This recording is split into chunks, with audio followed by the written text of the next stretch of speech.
고린도전서 7장 25절에서 40절. 오늘은 말씀의 제목을 힘써 지키라, 힘써 지키라. 천혜에 대하여는 내가 주께 받은 계명이 없으되 주의 자비하심을 받아서 충성스러운 자가 된 내 의견을 말하노니, 내 생각에는 이것이 좋으니 곧 임박한 환난으로 말미암아 사람이 그냥 지내는 것이 좋으니라. 내가 아내에게 매었느냐 노이기를 구하지 말며 아내에게서 노였느냐 아내를 구하지 말라. 그러나 장가가도 죄짓는 것이 아니요 처녀가 시집가도 죄짓는 것이 아니로되, 이런 일들은 육신의 고난이 있으리니 나는 너를 아끼노라. 형제들아, 내가 이 말을 하노니 그때가 단축하여진 고로 이후부터 안에 있는 자들은 없는 자같이 하며, 우는 자들은 울지 않는 자같이 하며, 기쁜 자들은 기쁘지 않은 자같이 하며, 매매하는 자들은 없는 자같이 하며, 세상 물건을 쓰는 자들은 다 쓰지 못하는 자같이 하라. 이 세상의 외형은 지나감이라. 너희가 염려 없기를 원하노라. 장가가지 않는 자는 주를 일을 염려하여 어찌하여야 주를 기쁘시가 할까 하되, 장가간 자는 세상 일을 염려하여 어찌하여야 아내를 기쁘게 할까 하여 마음이 갈라지며, 시집가지 않는 자와 처녀는 주의 일을 염려하여 몸과 영을 다 거룩하게 하려 하되, 시집간 자는 세상 일을 염려하여 어찌하여야 남편을 기쁘게 할까 하느니라. 내가 이것을 말하면 너희의 유익을 위함이요 너희에게 올무를 놓으려 함이 아니니, 오직 너희로 하여금 이치에 합당하게 하여 흐트러짐이 없이 주를 섬기게 하려 함이라. 그러므로 누구든지 만일 누가 자기의 약혼녀에게 대한 행동이 합당하지 못한 줄로 생각할 때 그 약혼녀의 혼기도 지나고 그같이 할 필요가 있거든 원하는 대로 하라. 그것은 죄 짓는 것이 아니니 그들로 결혼하게 하라. 그러나 그가 마음을 정하고 또 부득이한 일이 없고 자기 뜻대로 할 권리가 있어서 그 약혼녀를 그대로 두기로 하여도 잘하는 것이니라. 그러므로 결혼하는 자도 잘하거니와 결혼하지 아니하는 자는 더 잘하는 것이니라. 아내는 그 남편이 살아있는 동안에 매여 있다가 남편이 죽으면 자유로워 자기 뜻대로 시집갈 것이나 주 안에서만 할 것이니라. 그러나 내 뜻에는 그냥 지내는 것이 하나님 더욱 복이 있으리로다. 나도 또한 하나님의 영을 받은 줄로 생각하노라. 한번 따라합시다. 굳게 지키라, 또는 힘써 지키라. 오늘 힘써야 지켜야 될 것들이 많습니다. 나라와 나라 사이에 경계선이 있어서 그 경계를 힘써 지키죠. 그 전에 경계선 지키다가 북한 사람들이 놓은 폭탄에 우리 부상을 당해서 다행히 죽지 않고 살아난 그 하사관, 그래서 많이 회복됐다는 그런 얘기도 우리가 듣습니다만은, 우리가 지켜야 될 게 경계선, 또 여러분의 집만이 아닙니다. 여러분의 가정도 지켜야 되고, 여러분의 교회도 지켜야 되고, 여러분의 믿음도 지켜야 되고, 자녀도 힘써 지켜야 될 줄로 믿습니다. 지켜줘야 돼요. 부모가 지켜주지 않으면 안 됩니다. 왜요? 우리는 죄악이 넘치는 땅에 살고 있기 때문입니다. 과거에 노아 때 심판이 있을 때나 지금 우리가 살고 있는 때나 별반 다를 바가 없습니다. 또 소돔과 고모라 땅에 살던 롯 시대와도 다르지가 않습니다. 이 시대에 믿음 지키며 신앙생활 하기도 매우 어려운 시대입니다. 가정들이 많이 깨어지고 상황이 안 좋으니 젊은이들이 산포를 한답니다. 여러분, 산포가 뭔지 아세요? 요즘 한국 젊은이들이 상황이 하도 안 좋아서 포기를 한대요. 산포기, 3가지를 포기한다는 거예요. 산포가 뭔가 그랬더니 3가지를 포기한대요. 첫째 포기하는 게 뭐냐면 결혼을 포기한대요. 오 마이 굿네스. 인구가 줄어드는데 결혼까지 포기하면 어떻게 되겠습니까? 또 한 가지가 있느냐, 직장 잡기를 하도 찾았는데 직장이 안 잡히니까 청소년들이 직장 잡는 걸 또 포기한대요. 마이 굿네스. 더 나가서는요, 뭘 포기하느냐 하니까 집 사는 것도 포기한대. 살아야 될 집을 못 사는 거예요. 그래서 암만 벌어도 집이 안 사진다는 거예요. 그래서 집 사는 것도 포기한다는 것이죠. 거기에다가 이제 두 가지가 더 포함됐습니다. 뭘 포기했냐니까 애 낳는 거 포기한대. 애 낳는 거 포기하고 미래에 대한 기대감도 포기하고, 그러니까 5가지를 포기하는 거예요. 여러분, 우리가 살고 있는 시대가 이렇게 쉽지 않은 시대에 살고 있습니다. 사단이 가정을 깨려고 하고 사람들의 삶을 파괴하고 사람들의 삶뿐만 아니라 인격도 파괴합니다. 그래서 짐승만도 못한 인격으로 전락을 시키고 있습니다. 마약들을 초등생에게도 팔고 있다고 하고 막 이런 일들이 지금 우리 주위에 벌어지고 있습니다. 또 지금 그저께인가는 그 타임스퀘어, 그 유명한 뉴욕의 그 본산지라고 할 수 있는, 본거지라고 할 수 있는 타임스퀘어에 무슨 일이 일어났습니까? 30대 청년 스페니시 애가 그냥 그 차를 운전해 가지고서 그냥 사람을 차로 쳤어요. 그래가지고 여자가 그 자리에서 죽고 수많은 사람들이 다쳤는데 왜 그랬느냐 그랬더니 I wanna kill them all. 모든 사람 그냥 죽이고 싶었다는 거예요. 여러분, 시대가 이렇게 지금 타락해 가고 있습니다. 또 우리 대한민국은 특별히 약소 민족이잖아요. 연약한 민족인데 한국 주위에는 열강들이 다 쌓여 있습니다. 중국이 있고요, 일본이 있고요, 그 다음에 미국이 있고 러시아가 있습니다. 강대국들의 힘과 대결에 있어서 여러 가지 상황 속에서 우리가 앞을 어떻게 내다볼지, 게다가 또 북한은 더 핵까지 가지고 있으니까 지금 마음만 먹으면 핵 버튼 누르면 다 우리 죽을 수 있는 때가 되었습니다. 그러니까는 우리가 어떻게 보면 죽을 준비하고 살아야 되는 이때가 된 거예요. 이때 우리는 어떻게 살아야 합니까? 어떻게 살아야 하는 거예요? 가정이 쉽게 깨어지고 도덕과 윤리는 타락하고 최후의 심판이 다가오는 이때에 우리는 어떻게 해야 될까요? 하는 질문을 사도 바울이 고린도 교회에 던지고 있습니다.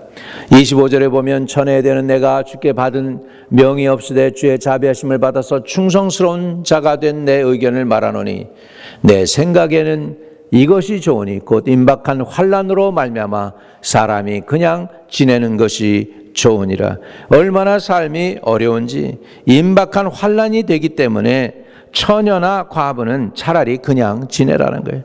시집가지 말라는 거예요. 고생스럽게 왜 시집가냐는 거예요. 지금 때가 어느 때인데 시집가고 장가가겠느냐는 거예요. 아마 사도 바울 시대에도 굉장히 고린도 교회 그가 있는 그 지역이 굉장히 주님이 가까웠던 걸 사도 바울이 느낄 정도로 사람들이 타락했던 것 같아요. 그래서 사도 바울이 처녀가 있어? 과부가 된 사람이 있어? 차라리 그냥 지내. 마지막 때가 다가오고 있어. 환난이 다가오는데 어떻게 할 거야 하면서 사도 바울이 그렇게 권면하고 있다는 것입니다. 임박한 환난 때문에 그 얘기는 뭐예요? 재림이 가까웠다는 거예요. 깨어 있어야 된다는 거예요. 주님 다시 오실 날이 가까웠다는 것입니다. 여러분, 앞으로요, 미국이 지금 빚을 엄청나게 지고 있습니다. 여러분, 빚을 갚을 땐 괜찮지만 빚을 갚지 못할 정도로 빚을 많이 지면 문제가 큰 겁니다. 지금 미국 사람들이 국민 한 사람당 지금 적게는 16,000에서 지금 46,000달러 한 사람당. 채로 미국 국민으로 누가 애가 딱 태어나잖아요. 그러면 걔가 걔 머리에 빚을 안고, 미국 국민이라고 하는 것 때문에 빚을 안고 태어나는 게 16,000불에서 어떤 사람은 계산하기를 46,000불이라고 그래요. 예, 미국 사람들이 이 정치를 하기 위해서, 이 나라를 운영하기 위해서 그렇게 돈을 엄청나게 찍은 거예요. 찍어내 갔는데 옛날에 닉슨 대통령 되기 전까지는 미국에 달러를 얼만큼만 찍었느냐 하면 금이 있는 만큼만 찍었어요. 골드가 뱅크가 은행에 리저브 된 만큼. 그래서 100 빌리언이다 그러면 100 빌리언에 대한 달러가 있기 때문에 그만큼 100 빌리언을 찍어냈어요. 화폐가, 그러니까 화폐하고 돈, 금하고 바꾸려면 바꿔줄 수 있을 그랬던 때가 있었습니다. 이제는 그런 때는 지나갔습니다. 이제는 무조건 찍어내는 거예요. 무조건 찍어내는 거예요. 언젠가 세계 열방이 우리 이제 더 이상 달러 안 받아요. 그러게 되면은 여러분 세상 경제가 굉장히 어려워집니다. 일국갑절 어려워질 때가 되는 거예요. 그때는 미국만 어려운 게 아니고 한국에서 갖고 있는 돈이 뭔데? 달러 돈인데 그 달러 돈이 휴지가 된다고 생각해 보세요. 세상이 어떻게 될까? 어려운 거죠. 지금 근데 그 달러가 가치가 어디에 개런티한 게 없어요. 금에 대해서 개런티도 없고 실버에 대해서 개런티도 없고 언젠가 이게 너무 도가 지나면 휴지 조각 될 수도 있다라는 걸 우리가 아셔야 돼. 그러니까 우리가 정신 차리고 깨어 있어야 될 줄로 믿습니다. 뭔가 이 한계가 있어야 되는데 우리 한국은 마냥 돈을 찍어내지 못하죠. 마냥 돈을 찍어내면 인플레이가 생기니까. 근데 미국만 유일하게 세계적으로 미국만 유일하게 실컷 달러 찍어내고도 괜찮은 나라가 아직까지는 괜찮은 나라가 이 나라야. 개런티가 돼 있어. 근데 이게 언제 어떻게 될지는 모르는 거예요. 시대는 모르는 겁니다. 내일 일 난 모르는 거예요. 그렇기 때문에 우리는 마지막 때가 되어갈수록 더 깨어 있어야 될 줄로 믿습니다.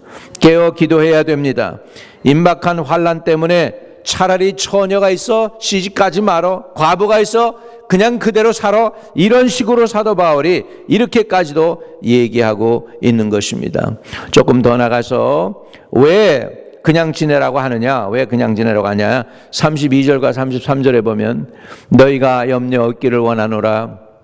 장가가지 않는 자는 주의 일을 염려하여 어찌하여야 주를 기쁘시게 할까 하되 장가간 자는 세상 일을 염려하여 어찌하여야 아내를 기쁘게 할까 하여, 이렇게 됐습니다. 그러면서 35절에 이렇게 얘기합니다. 내가 이것을 말함은 너희의 유익을 위하며 너희의 올무를 놓으려 함이 아니니 오직 너희로 하여금 이치에 합당하게 하여 흐트러짐이 없게 섬기게 하려 함이라라고 사도 바울이 여기서 권면하고 있습니다. 이거를 좀 우리말로 지금 여러분이 이해할 수 있는 말로 좀 쉽게 번역한 걸로 번역본을 읽으면 이렇게 얘기합니다. 난 여러분의 자신의 이익을 위하여 이 말씀을 드립니다. 여러분을 속박하려는 것이 아니라 오히려 여러분을 아름답게 살며 딴 생각 없이 주님만 섬기게 하려는 것입니다. 그래서 왜 처녀는 그대로 살아야 되고 과부도 그대로 살아야 되고 장가간 사람은 장가간 대로, 장가가지 않은 사람은 그냥 살라고 왜 그랬을까? 첫째는 마지막 때가 되었기 때문이고, 두 번째는 왜 그래야 되느냐? 하나님의 일에 더 헌신하기 위해서라는 것입니다. 그렇죠. 싱글들이 하나님 앞에 충성을 잘 합니다. 충성을 잘 하다가 시집 가버리면은 예전엔 충성을 못하고 애 낳아야 되니까 새벽기도 빠지고, 또 직장 잡은 거에 대해서 남편 밥 해줘야 되니까 새벽기도 안 나오고 그러는데 처녀 때는 그래도 새벽기도도 나오고 열심히 하다가 싱글 됐을 때는 그러다가 결혼하면 더 열심히 해야 되는데 그러지 못할 때가 많이 있거든요. 싱글로 사는 사람은 싱글을 힘써 지키고, 결혼해야 될 사람은 자기 결혼한 사람들은 이미 그 결혼한 걸 가지고 굳세게 그 가정을 굳세게 지키시기를 주의 이름으로 축복합니다. 따라합시다. 힘써 지키자. 그러면서 오늘 사도 바울이 우리에게 격려하는 것이 있습니다. 가정의 달이니까 이렇게 하나님이 우리에게 맞추시는 것 같아. 그냥 우리가 고린도전서를 쭉 읽고 하는데 가정의 달이니까 가정에 관해서 하나님께서 이렇게 착 계산한 것도 아닌데 이렇게 가정에 대해서 하나님께서 싹 그래서 말씀을 전하게 하시잖아요. 그죠? 따라합시다. 가정을 힘써 지키자. 관계를 힘써 지키자. 교회를 힘써 지키자. 내 믿음을 힘써 지키자. 나의 자녀를 힘써 지키자. 힘써 지켜야 될 줄로 믿습니다. 힘써 지켜야 돼요. 그러면서 36절에 그럽니다. 이렇게 얘기해요. 그러므로 만일 누가 자기의 약혼녀에 대한 행동이 합당하지 못한 줄로 생각할 때 그 약혼녀의 혼기도 지나고 그같이 할 필요가 있거든 원하는 대로 하라. 그것은 죄 짓는 것이 아니니 그들로 결혼하게 하라. 아마 마지막 때가 되니까 결혼을 미뤘던 것 같아. 약혼을 해놓고 삶이 너무나 어렵습니다. 힘듭니다. 믿음 지켜야 되고 신앙도 지켜야 되고 뭐도 해야 되고 그러니까는 결혼을 점점 미루는데 그 처녀가 자꾸 나이 먹는데 어떻게 하면 좋으냐고 아마 사도 바울에게 고린도 교회에서 얘기를 했던 것 같아요. 그래? 그럼 처녀가 그냥 혼자 늙는 거 안 좋지. 정말 여러분 남자들은 그래도 괜찮아요. 그런데 여자 딸들을 가진 부모들의 마음, 이 딸이 30곡에 넘어가고 40곡에 넘어가면 이게 쉬운 게 아니잖아요. 그렇죠? 쉬운 게 아니잖아요. 그래가지고 정말 부모님들이 염려를 많이 합니다. 그런데 우리가 알아야 될 게 있습니다. 첫째는 이것입니다. 따라합시다. 급히 서둘러 결혼하는 것을 피하라. 그게 36절에서부터 37절, 38절에 있는 내용이에요. 그래서 37절에 그러나 그가 마음을 정하고 또 부득이한 일이 없고 자기의 뜻대로 할 권리가 있어서 그 약혼녀를 그대로 두기로 하여도 잘하는 것이니라. 38절 그러므로 결혼하지 하는 자도 잘하거니와 결혼하지 아니하는 자는 더 잘하는 것이니라 그랬습니다. 그래서 여기서 제가 현대판으로 바꾸어서 우리 사정에 맞게 정리를 해보면 이것입니다. 급히 서둘러 결혼하지 말라는 거예요. 급히 서둘러 결혼하지 말라는 거예요. 짝이 없다고 이 사람 저 사람 하다가 아무나 그냥 시키지 뭐 이렇게 하지 말라는 것입니다. 반드시 하나님이 자기에게 예비해 놓은 온전한 짝이 있을 줄로 믿습니다. 아멘. 결혼을 할 때 속 사람을 알아야 됩니다. 저 사람이 진짜 어떤 사람인지를 알아야 된다는 것입니다. 누가 그러더라고요. 우리 한국 속담에도 있지만은 열길 우물 속은 알아도 한길 사람 속은 모른대. 사람을 알려면 사람을 테스트해 봐야 돼. 이 사람이 진실한가 아닌가를 테스트해 봐야 합니다. 이 사람이 진실한가 아닌가 속 사람을 알아야 돼요. 근데 그 속 사람이 나타나는 것이 굉장히 어렵습니다. 여러분 그리고요 사람 결혼할 때 저 사람 바꿔서 내가 예수 믿 저 사람을 결혼하면 저 사람을 이렇게 바꿔야 되겠다라고 생각하셔도 안 됩니다. 왜? 제가 보니까요 사람이 잘 안 바뀌어요. 안 바뀌어요. 사람이 안 변합니다. 걱정하는 사람은 10년 전에 걱정했던 사람은 10년 후에도 걱정해요. 10년 전에 부부싸움하고 늘 목사가 그냥 벌 받듯이 불려갔던 사람은 10년 후에도 늘 다퉈. 당연히 쉽지가 사람이 변한다는 게 쉬운 게 아니에요. 심지어 이런 것도 있어요. 교회에 꼭 옛날 보면은 10분씩 꼭 늦는 사람이 있거든요. 10년 지났는데도 10분씩 꼭 늦어요.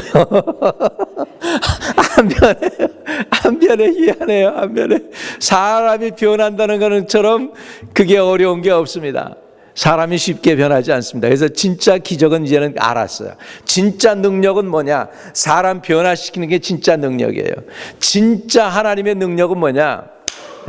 사람이 변한다는 거예요. 소망이 없던 사람에게 소망이 생기고 믿음이 없던 사람에게 믿음이 들어가고 낭망했던 사람에게 그 소망과 희망이 샘솟고 이게 변화되는 것인 줄로 믿습니다. 근데 진짜 잘 변하지 않는 게 인간이다라는 거예요. 결혼해 보니까는 사람이 저 사람 이렇게 변해서 내가 이렇게 하면 되겠지 했는데 사실 쉽게 사람이 변하지 않더라는 것입니다. 그러니까 그 사람 속을 몰라요. 그러니까 급히 서둘러 결혼하면 안 돼요. 그 속 사람을 알아야 됩니다. 알아야 돼요. 어떻게 압니까? 보여달라고 하세요. 저 사람이 진짜 어떤 사람인지 보여주세요. 깨닫게 해주세요. 알게 해달라고 그러면 하나님께서 보여주실 줄로 믿습니다. 두 번째로 올바른 짝, 즉 사람이 만들어낸 짝이 있고요. 또 하나 짝은 하나님께서 주신 짝이 있습니다.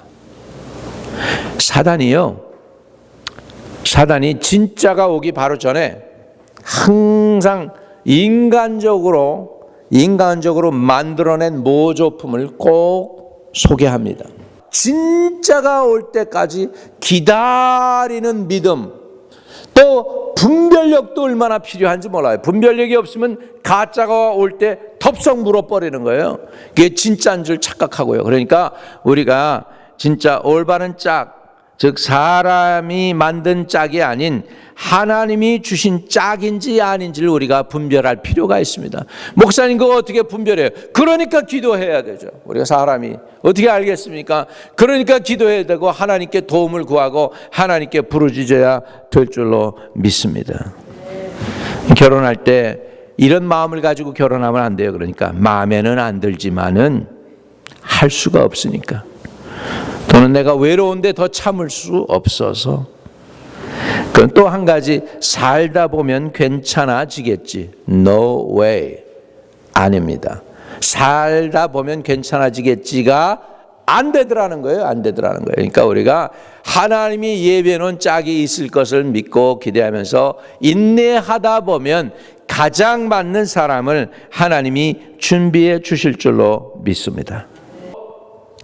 복된 결혼은 결국은 하나님이 짝 지어줘야 되는 것입니다. 그래서 성경에 두 사람 결혼하면서 꼭 그러잖아요. 우리가 목회자가 선포하죠. 하나님이 짝 지어준 것을 사람이 나누지 못할지니라. 만약 근데 문제는 이거예요. 사람이 짝 지었다면 어떻게 되는 거예요? 그러면 개런티가 없지 않습니까? 그러니까 하나님이 짝 지어줄 때까지 하나님의 뜻이 내게 발견되어지고 내가 펄수해도 되고 내가 깨달아질 때까지 인내하면서 찾다 보면 하나님이 예비해 놓은 사람이 있을 줄로 믿습니다. 그리고 또 진짜로 중요한 것은 이것입니다. 여기 36절에서 37절에 있는 말씀대로 하는 그 말씀에서 우리에게 주는 교훈은 뭐냐면, 복된 결혼은 두 사람이 다 노력을 하는 것입니다. 한쪽만 노력하는 것이 아니고 둘 다 같이 해야 될 줄로 믿습니다. 복된 결혼은 두 사람이 다 노력해야 됩니다. 두 사람뿐 아니에요. 두 가족이 다 노력해야 돼요. 두 가족이. 예, 사돈들끼리도 다 노력해야 돼. 배려해야 되고요. 야, 너 시집 올 때 이거 갖고 와라, 저거 갖고 와라, 디맨드 해도 안 되고요. 요즘은 그런 거 하면 안 됩니다. 그냥 너 몸뚱어리만 와도 괜찮아. 받아줄게 그래야 돼. 받아줄게 그래야지. 뭐 싸갖고 와 그러면은 안 돼. 그 끝이야. 그 끝이야. 기대하지도 마세요. 기대하지도 마세요. 기대 안 했는데 갖고 오면 고맙고, 예? 기대했는데 안 갖고 오면 실망돼가지고 평생 그 욕할 거 아니야. 그러지 말고 그냥 편안하게 해서. 시집 가는 게 얼마나 어려운데 장가 가는 것도 어렵고. 하나님하고 올바른 관계가 더 확실하시기를 주의 이름으로 축복합니다. 주님과의 확실한 관계가 있어야 돼. 하나님이 나를 지키시고 예수의 이름이 나를 구원하고 예수님이 십자가에 죽으심과 몸 부서서 고난당하시고 돌아가시고 부활하심으로 인해서 나의 죄가 용서함 받았다는 구원의 확신이 있는 사람들만이 자유로울 수가 있어요. 편안할 수가 있어요. 죽음에 대한 두려움에서 자유롭고 죽음에 대해서 종노를 하지 않게 될 줄로 믿습니다. 이렇게 돼야 인생이 여유가 있어져요.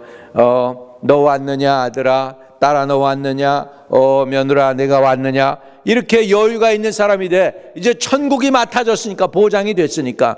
그것이 없으면은 정말로 추하게 되는 거예요. 예, 정말로 아들이고 딸이고 뭐 다 필요 없습니다. 그것들입니다. 그것들 자기를 위한 것밖에 되지 않습니다. 아나무인밖에 안 되는 거예요. 사람이 그렇게 돼서는 안 되죠. 성숙하려면 이기주의를 벗어나야 되는데, 이기주의를 벗어나는 넘버원 비결은 미래에 대한 분명한 보장입니다. 누군가 나를 책임지고 있다라고 하는 그것이 분명하면 그때서부터는 여유가 생기는 거예요. 여러분, 이게 분명합니까? 주님 지금 다시 모셔서 여러분 앞에 바로 서실 때 여러분 구원받은 확신이 있어요? 그 나라 그 땅 예비해 놓으신 그 땅에 들어갈 자신이 있어요? 그것이 없다면 여러분은 이기주의를 절대 벗어날 수가 없어요. 자기 안에 갇히는 수밖에 없어요. 그렇게 안 되기 위해서 구원의 확신이 있기를 주의 이름으로 축복합니다. 구원의 확신을 가지시기를 바랍니다. 가슴에 한번 손을 대십시오. 전능하신 아버지, 가슴에 손을 댄 하나님의 백성들 영혼을 구원하여 주시기를 원합니다. 제 용서의 확신을 갖게 하여 주시옵소서. 주님이 저들의 주님이시며 예수 그리스도가 저들의 구세주이심을 알게 하여 주시옵시고 저들의 미래 그리고 저들이 아버지 하나님 천국이 보장되어 있음을 믿게 하여 주시옵시고 믿음 안에 있게 해 주옵소서. 아직도 구원의 확신이 없는 사람들 방황하지 않게 하시고 예수 안에서 바로 될 수 있는 길이 있음을 알게 하시고 그 길이요 진리요 생명 되신 예수님께로 나오게 도와 주시옵소서. 구주 예수 그리스도의 이름으로 기도합니다. 아멘. 아멘.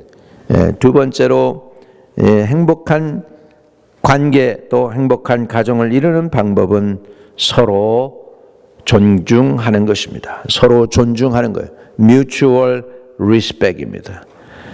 너 여자니까 너는 내게 복종해. 이건 옛날 얘기입니다. 옛날 얘기죠. 서로 존중해 줘야 돼. 남편이 아내를 존중할 때 아내도 남편에게 존중으로 존경하게 될 줄로 믿습니다. 그렇죠. 아멘. 그러나 우리 아내들도 진짜 남편을 존중할 수 있어야 되겠죠. 존중해야 되는데 존중받을 만해야지 존중해야 된다고 그렇게 얘기하잖아요. 부인들이요. 목사님 남편이 존경할 만해야 존경을 하죠. 존경받을 짓을 해야죠. 이렇게 얘기하면은 할 말이 없어요. 또 남자가 존경을 받으려면 세 가지를 해야 돼요. 세 가지. 따라합시다. 영적 지도자. 영적 지도자가 되려면 기도해야 되겠죠. 두 번째 공급자. 공급자. 보호막이 되어야 된다는 말이죠. 이것이 가능하려면 우리 남자들은 어떻게 해야 될까요? 어떻게 해야 돼요? 내게 그런 힘이 없다. 기도해야 되죠. 뭐 리타이어 하신 분들은 빼놓고 리타이어 하신 분들은 뭐 리타이어 하는데 아직도 더 벌어오세요. 더 벌어오세요. 그렇게 못 하잖아요. 그렇잖아요. 세 번째로는 느낄 수 있는 내가 느낄 수 있고 아내가 느낄 수 있고 남편이 느낄 수 있는 사랑이 있어야 된다는 거예요. 감정도 있어야 돼요. 거기 감정이 표현이 안 되면 안 된다는 거죠. 우리 한국 사람들, 우리 한국 남자들은 그러잖아요. 남자의 그 깊은 마음을 아내자가 어떻게 알겠냐고. 그러면서 남자는 침묵이고 배짱이고 별의별 얘기 다 하던데 여러분 사랑은 느낄 수 있어야 된다는 것입니다. 또 기도도 같이 하라는 것입니다. 기도. 그냥 혼자 따로 하는 때도 있지만 함께 기도해야 된다는 것입니다. 함께 기도하는 것입니다. 함께 가정에서 함께 기도하는 것입니다. 처음 이민 와서 굉장히 어려웠을 때가 있었어요. 그때 저에게 유일한 기쁨은 우리 가족들끼리 모여서 성경 한 구절 읽고 기도하는 거였습니다. 아버지부터 시작해서 어머니 끊임없는 눈물의 기도 그런 것들이 우리 세 자녀 우리 형제들을 살린 것 같아요. 여러분 가정 내에서 예배드리고 함께 기도하는 것이 얼마나 큰 위로가 되는지 모릅니다. 따라합시다. 교회는 가정 같아야 되고 가정은 교회 같아야 한다. 그게 무슨 뜻이냐면 교회 식구들은 가정처럼 따뜻해야 돼. 식구들처럼 한 가정이에요. 그래서 우리가 가정입니다. 그러나 가정에서는 교회 같아야 돼요. 가정. 거기에 뭐가 있어야 되냐면 거기에 예배가 있어야 돼. 거기에 기도가 있어야 돼. 거기에 찬송이 있어야 돼요. 이럴 때 가정이 든든해지는 줄로 믿습니다. 교회는 가정 같아야 되고 가정은 교회 같아야 살아나게 되는 줄로 믿습니다. 여러분 우리 자녀들이요 내가 신앙생활을 잘하는지 안 하는지를 잘 압니다. 우리 자녀들이 잘 알아요. 그래서 우리가 성도들이 살아갈 때 믿음 지키고 성경대로 살아야 돼요. 성경대로 살아야 돼요. 설교 듣고 나서 집으로 가면서 말이죠. 그 아버지가 그거 참 오래 참았다. 그러고 나서 이제 차 타고 가면서 담배를 딱 핀단 말이죠. 그러면 애들이 거기에서 그 아버지가 이중적으로 하는 행동을 볼까요, 모를까요? 다 본단 말이죠. 제가 태국에 가서 이제 집회를 하는데 제가 설교하기 바로 전에 간증이 있어서 거기에 그 태국의 국회의원이 간증을 하고 그 다음에 이제 제가 설교하게 됐는데 이 국회의원이 이제 예수를 처음 믿었어요. 정치인이잖아. 처음 믿고 이제 교회 나왔는데 그 교회 담임 목사가 누구였냐면 한국 선교사님이에요. 한국 선교사님에 의해서 이제 예수를 영접하고 그렇게 된 거예요. 그런데 이 담배가 피고 싶어서 못 견디겠는 거라, 이 사람이 처음에 교회 갔는데. 그래가지고 이 뒷골목을 이제 찾아간 거야. 이 국회의원이 뒷골목을 찾아가서 조금 담배를 피고 있는데, 하필이면 그 교회 애들이 자기가 있는 골목으로 들어오면서 자기에게 손가락질하면서 여기 계시네요 그러더라는 거예요. 그때 자기가 그렇게 취하고 자기가 그렇게 낮아지는 걸 못 느꼈다는 거예요. 그래가지고 그때 결단했대. 내가 다시는 내가 담배를 피나 봐라. 그래가지고 담배를 끊었다 그러더라고요. 성경적으로 사는 거 쉽지 않습니다. 복음적으로 사는 거 쉽지 않습니다. 그러나 그렇게 살면 하나님이 축복하실 줄로 믿습니다. 마지막으로 예수님 중심으로 사는 것입니다. 내 중심이 아니라, 내가 원하는 중심이 아니라 예수님의 중심으로 사게 될 때에 여러분, 그 사람에게는 하나님이 예비하신 놀라운 은혜가 있고 험한 세상을 이길 수 있는 믿음을 주실 줄로 믿습니다. 마지막으로 39절과 40절에 보면 과부도 남편도 안에 있는 사람도 다 이런 내용이 나와요. 39절. 아내는 그 남편이 살아있는 동안에 매여 있다가 남편이 죽으면 자유로워 자기 뜻대로 시집갈 것이나 주 안에서만 할 것이니라. 주 안에서만 할 수 있다. 결혼은 해도 과부가 되어 있다가 남편이 죽어서 이제 과부가 됐어도 결혼한 거 잘못된 거 아니라요. 그러나 과부가 시집갈 때는 주 안에서만 하라는 거예요. 그러나 내 뜻에는 그냥 지내는 것이 더욱 복이 있으리로다. 나도 또한 하나님의 영을 받은 줄로 생각하노라. 그래서 과부의 결혼까지도 성경에는 얘기하고 있습니다. 요즘 우리 시대가 많이 지나서 여러분 60세, 옛날엔 60세 겨우 넘어갔어요.